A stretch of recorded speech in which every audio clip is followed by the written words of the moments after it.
I'm going to begin by toning my paper, and I'm using my jackknife, which is my dad's old jackknife. You can use a razor blade or an X-Acto knife.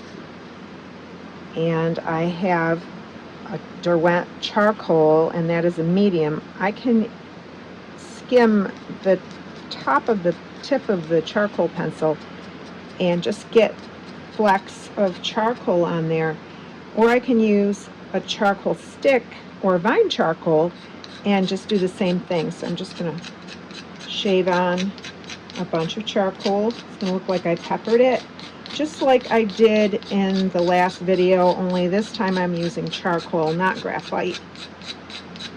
And I'm just skimming it, being careful to push away from my hand. I'm going away from my hand like that.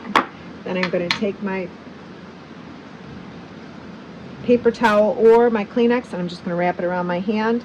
There's a large chunk there. I'm going to be a little careful with that. I'm going to brush that a little bit off on the side, because otherwise it's going to just draw a great big line on there.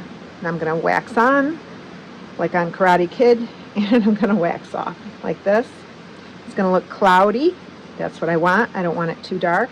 Then I'm going to go back and forth, and it's okay if it's not perfectly smooth. Don't worry about the little cloudy shapes inside of there. I like the depth from it.